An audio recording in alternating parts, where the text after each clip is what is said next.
I used to love the bracelet, what would Jesus do?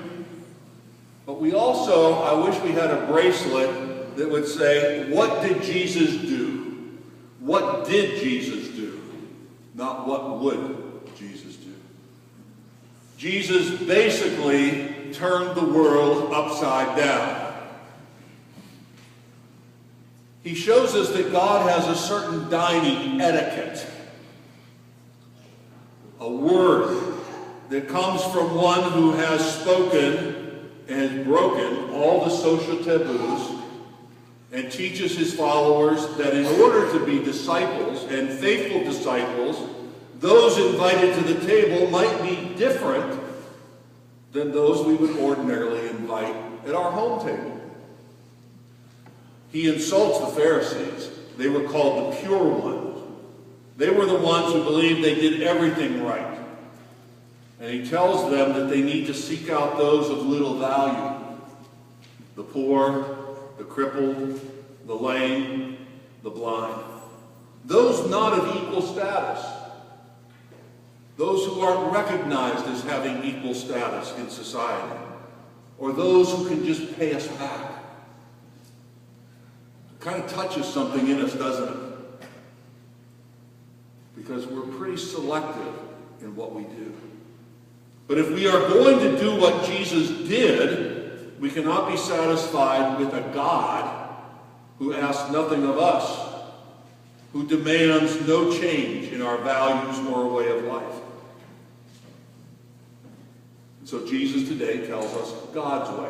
This is the God's way of doing it. And so eating with Jesus should be a time of healing. Eating with Jesus should be a time of completion. Eating with Jesus should be a time of wholeness. It should be a time of building relationships among us here in these four walls, but also out there in the larger world.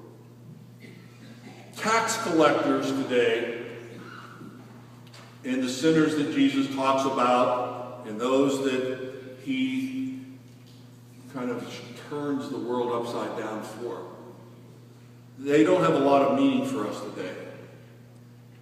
Even when we talk about sinners, it's rather generic. We all admit that we're a sinner, don't we? Pretty much so.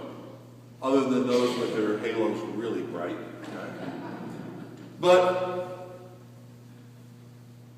if we pin it down to a local level, who are some of those people that maybe we should be inviting, maybe we should have our hearts open to, maybe we should have our minds kind of readjusted? Maybe they're the undocumented immigrant within our county. Maybe it's the street hustler or the hooker with AIDS, a drug dealer, a panhandler, a single mother walking in a Samaritan table with 5 or 6 kids, not knowing how she's going to take care of them this week. Maybe a man living under the bridge, the expressway, bypass. Someone from the other side of the tracks. How comfortable would we be seeing these people at our table? Hearts, hopes, and bodies broken. I wonder if most Christians would like Jesus if he told us to hang out with those not so beautiful people. What would happen to us? How faithful would we be to Jesus? How faithful would we be following him? Jesus does turn our world upside down if we listen to that gospel. Because he says everybody in this world should be within our view. Everybody in our world we should be able to look in the eye, and we should be able to see the very face of the forgotten Christ.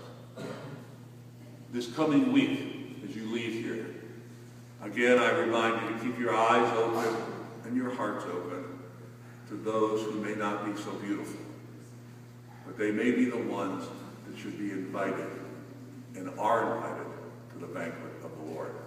God bless you.